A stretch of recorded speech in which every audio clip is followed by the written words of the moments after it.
Welcome back to another What's the Tea? This week there was a ton of stuff happening. Oh my.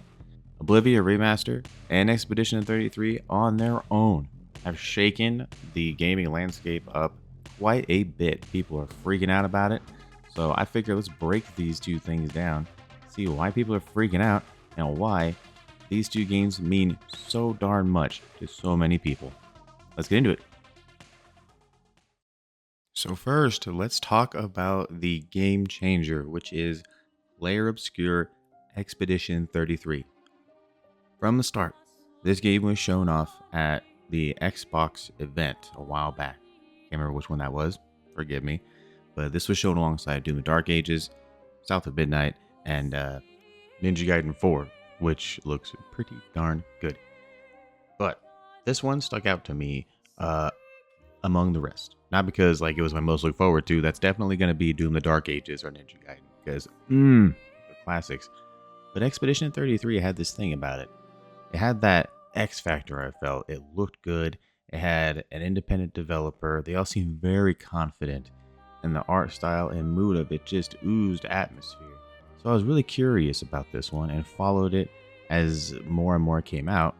And it became one of my most look forward to games. So fast forward to the 24th when it releases. I play it on Game Pass. I have played it for 40 minutes. And it had me all up in my feels. If you didn't know, in the story of Expedition 33, a paintress has appeared in this world, and I'm going to try this as least spoilery as possible. And every year, she paints a new number on this monolith. And this number, everyone at this age and above is gone. They are dead. If you are this age, you die. And every year, it gets lower and lower. We start the game at 34. Watch what happens when we go to 33 and then go with Expedition 33 to stop the paintress. That is the general setup, and it's a pretty cool setup, to be honest. This is a really neat idea, a really original idea, and one of the things I think is drawing a lot of people into it. It's also the mood and the storytelling style where it's not holding your hand, it's not pulling its punches. This is a very dour and very melancholy kind of mood of a game, right? And there is moments of levity, there is fun to be had here. He had a lot of time to kill, so I taught him. Ladies, could I interest you in a duel? Definitely a gestural. But in the beginning of the game, you're going to be hit with the tone that is just heartbreaking, because the situation here is heartbreaking. You're just watching people die and pass over and over every year. They get younger and younger. These people don't get anything to look forward to anymore. They have to, just look forward to the gamage, which is the day that they just up and disappear, And that is dark. So, yeah, if you're into some dark fantasy, some fantastic art style, play this. The studio knows exactly what they're talking about and doing. They are a French studio named Kepler Interactive, and this is one of their first games, if not their first. It might be. And wow, way to drop an absolute nuclear bomb on the gaming industry.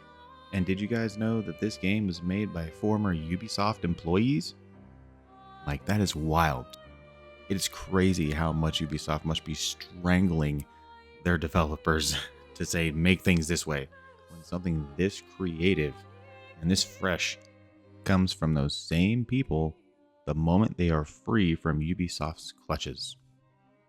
This is quite amazing, and I'm going to have probably a full video up with my full thoughts, going into spoilers when this is all over. That video will be split up into 2 parts, so don't panic. Won't be spoilers the whole thing, just the second half. I've been putting up my playthrough of this game. I have enjoyed it so much. So into it. So look forward to that. The other thing that happened this week. Oh boy. It happened, boys. The Oblivion Remaster is real, and it's here.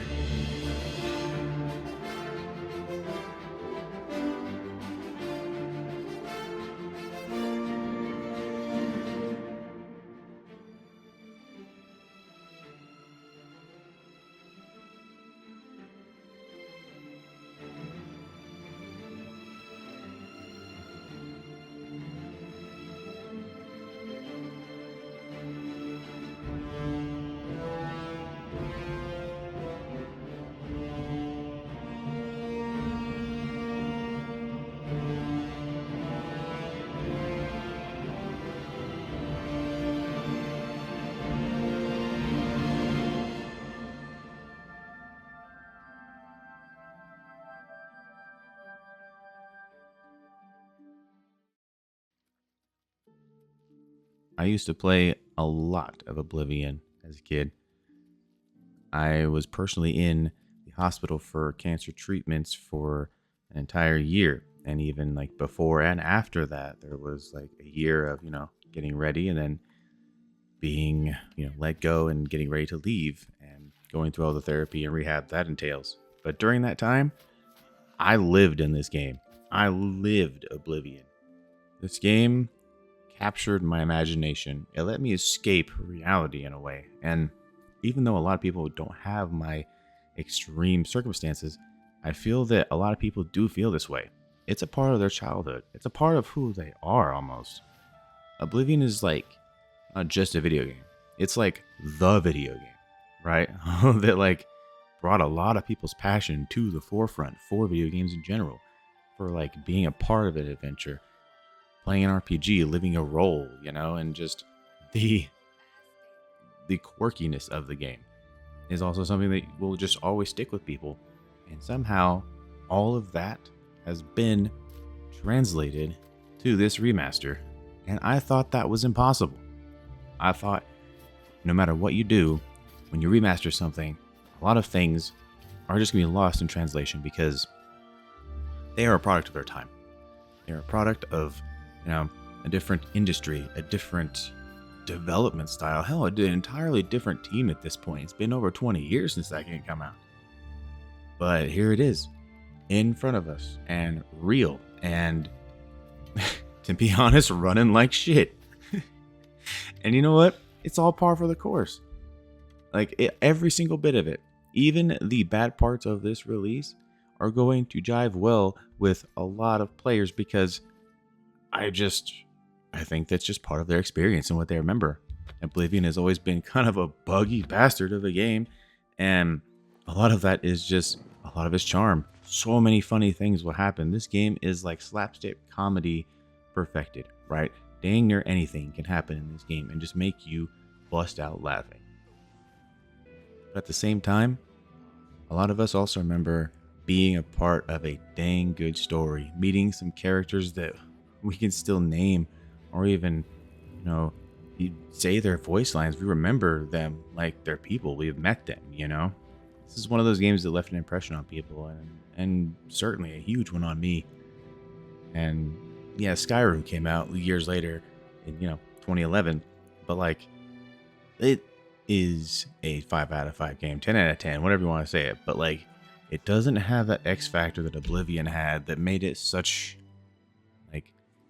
a more whimsical and fantasy driven adventure with just all these vibrant colors, this story that just took such twists and turns, and side quests that were so creative that they could have been their own story in a game, right? A quest where you go into a painting, like any of the quests we were going into the Oblivion Gates. It's a huge thing. It's so special feeling going to the Oblivion Gates and closing them and feeling like this world is being invaded by another. And you kind of get that with Skyrim, with the dragons and all. They're invading and all that. But man, Oblivion's mood is hard to beat. I've always said I loved Oblivion more for a lot of the things it does. But the one part of it that didn't keep up was the gameplay and the graphics to a certain point. Gameplay was very stiff and it lacked certain things here and there, as were character animations. And the graphics were very, very muddy looking for its time. Now, though, wow. Unreal Engine 5 does really push some visuals, man. It really does. And it looks dang good. Whew.